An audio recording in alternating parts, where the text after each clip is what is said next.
Hey everybody, welcome back to my channel, and if you are new here, welcome. I am Laura and I do videos on all kinds of random stuff, whatever just comes to mind, with requests, anything. Got requests? Drop them below. I'll make video. So today's video is going to be the beginning of a series that I'm going to be doing.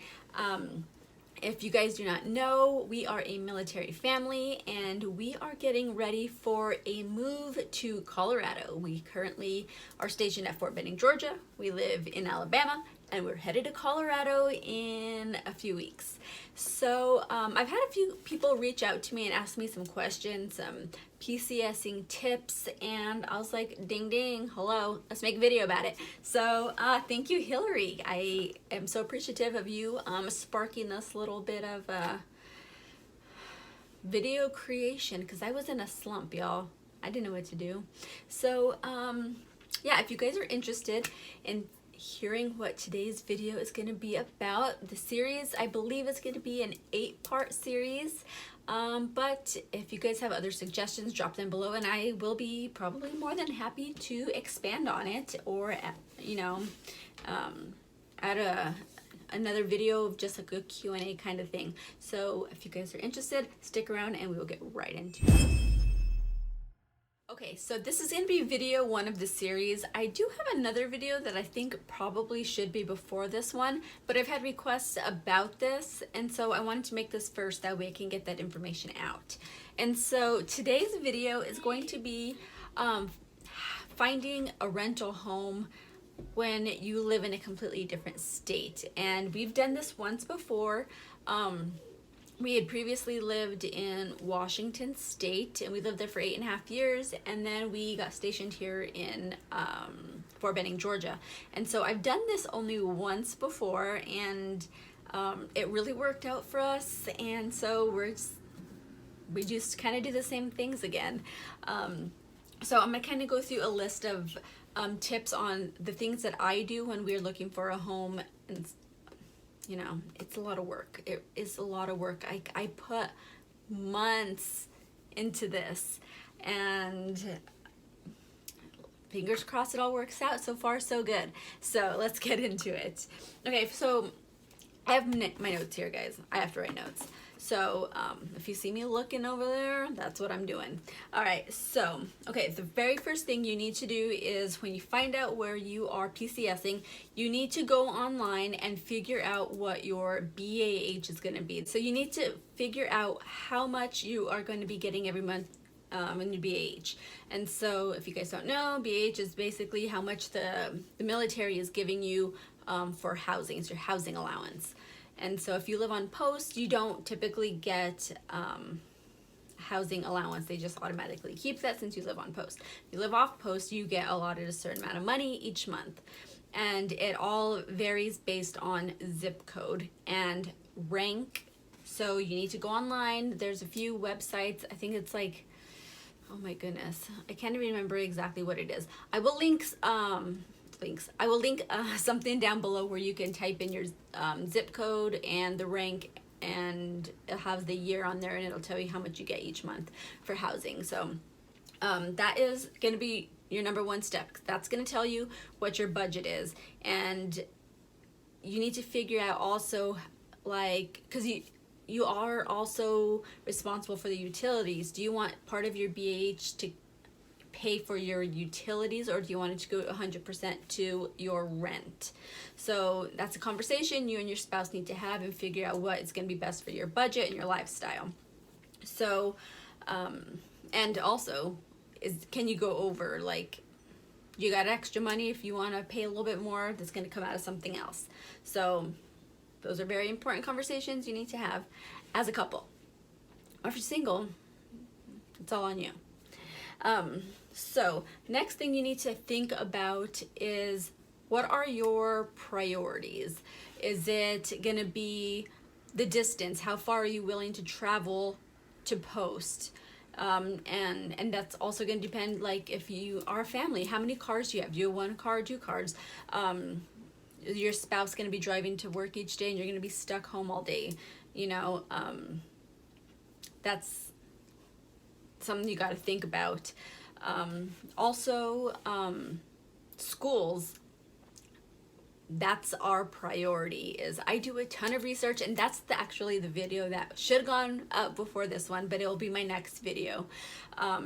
Schools are the absolute most important thing to us because, you know, we have 2 kids with autism, and we are very particular about the schools that our kids go to. I do an intense amount of research when looking at schools, and I will go into that in the next video on how I go about finding the schools, but that's so important to us. So we base where we live based around the best schools for our kids. So that's how we determine where we're going to live.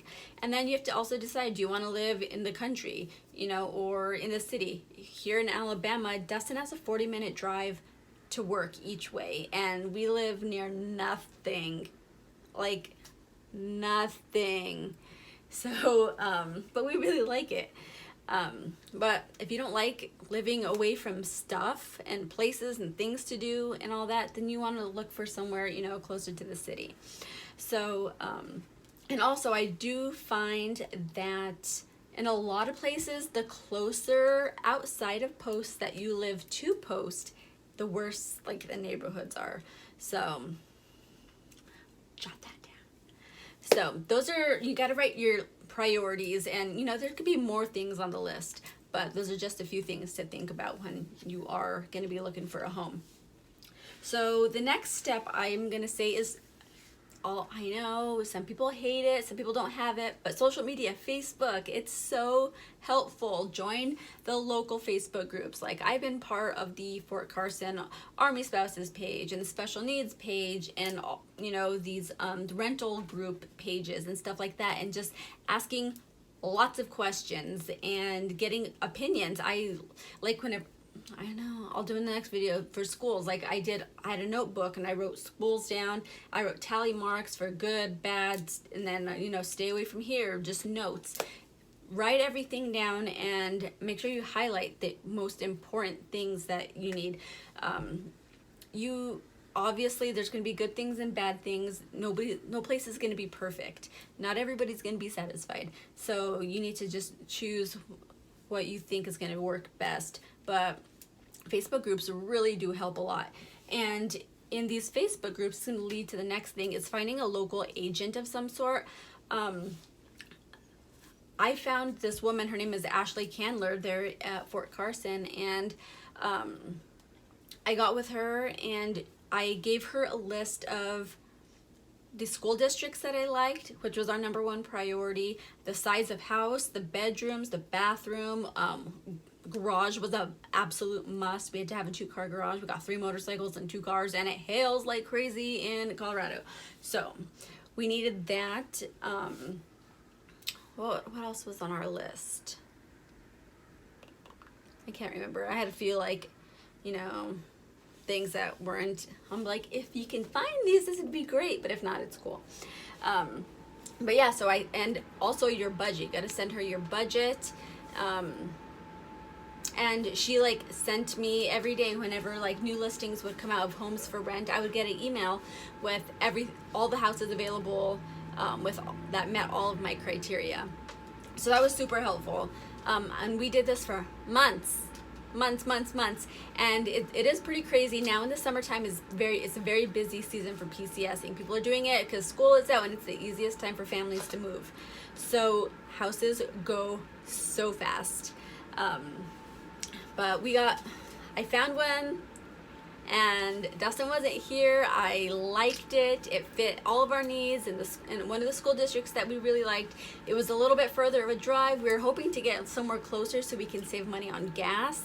But this house was perfect for our family in a great school district. So pulled the trigger and we found us a house.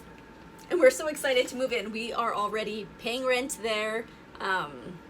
And we're just now waiting to have the packers and the movers come and get our stuff, and so we can hit the road and start this new Colorado journey. Which it's snowing in Colorado, y'all. I'm not ready. I'm still working on my tan. All right, so continuing on with the agent. So once you find a house that you really like and you're like, okay, I need more info on this house. Ashley was super awesome. I messaged her right away. I said, I love this house. I want more information. And she ended up going to the house. I asked her, can you do a walkthrough, please? Tell me about the neighborhood. What's it like? The neighbors, just what's it, the house. And sometimes we do find that when the houses are listed online, they use old photos. So it's kind of deceiving. Like, you think it's gonna look one way, or like, oh, the carpet looks new, but then you get there and it's not new carpet, or paint is different and stuff like that. So the walkthrough is really important.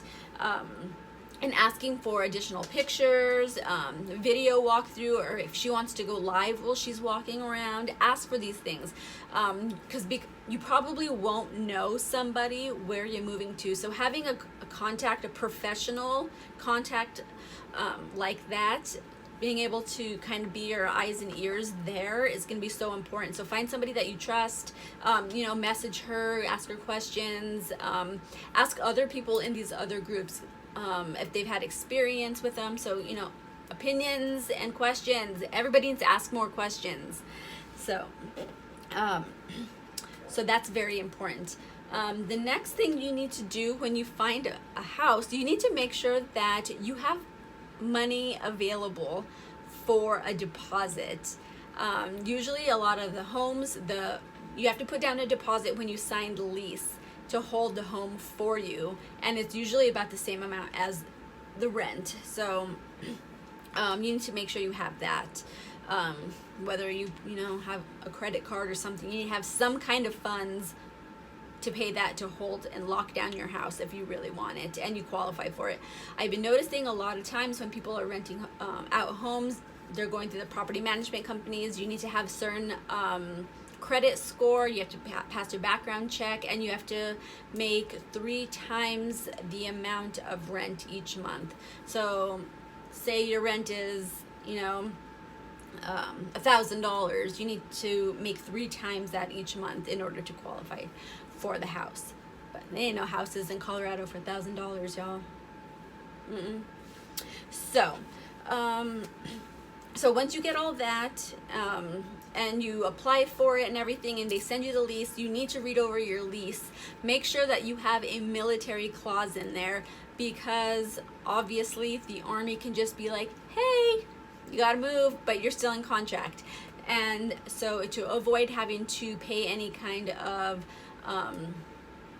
contract breaking fees and all that stuff, you need to make sure you have a military clause in your lease. A lot of places are fantastic about it. We have not had an issue with it, especially most cities around military installations. They understand that military is everywhere and they're in and out.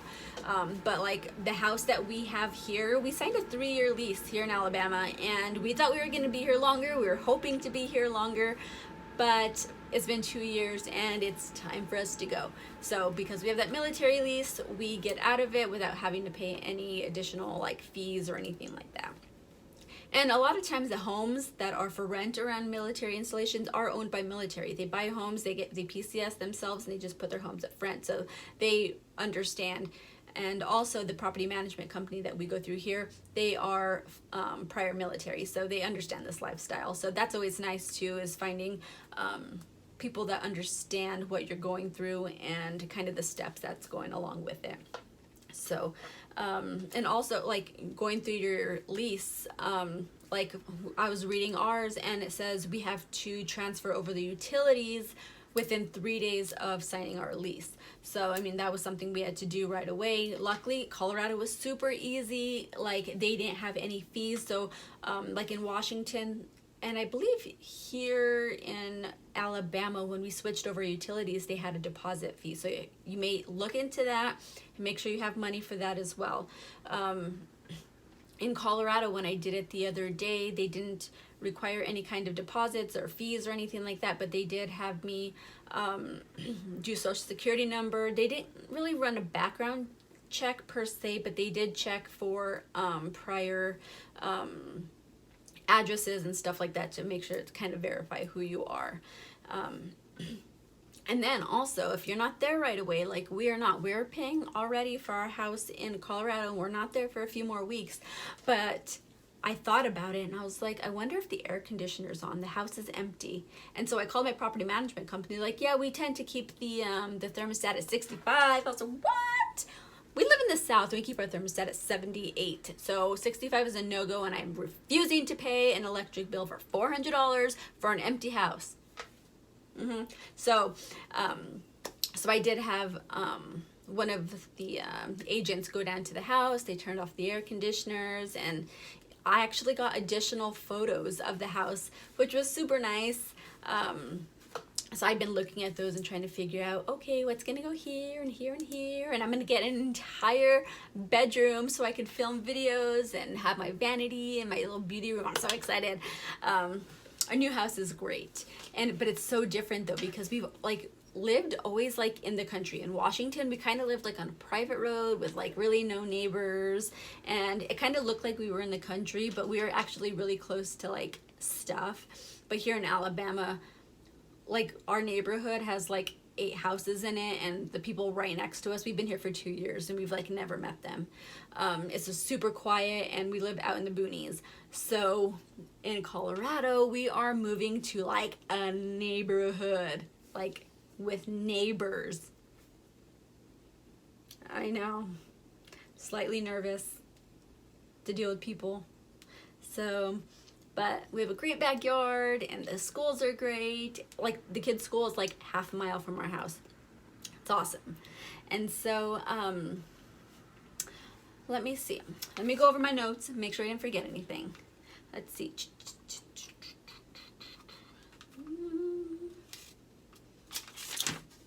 I think that's it, guys. I hope I did not forget anything. If you have any questions, leave them down below, and maybe I'll add like another video, a Q&A video or anything like that if you guys have any questions. And I think that is it. So I have, you know, this 8-part PCS series coming. I'm pretty excited about it. I'm not sure how, you know, quickly the videos are going to be coming, because there's going to be breaks in between things like packing and moving, like the drive and stuff like that. So we'll see how that goes, but stay tuned. So in that case, make sure you subscribe to my channel and you hit the notification bell, because you will get notified every time I upload a new video, which we know has not been very often. So if you don't want to forget or miss me, yeah, hit that bell, and so you could get dinged every time I upload a new video. So that is it. Share the video if you know anybody who's PCSing or just wants to learn about the process of moving to another state and living off post, because I don't know anything about PCSing onto post. I hear there's wait lists, I hear there's mold. I don't know. I ain't dealing with that. I like to be in control. I'm in control of this, and I'm here for it.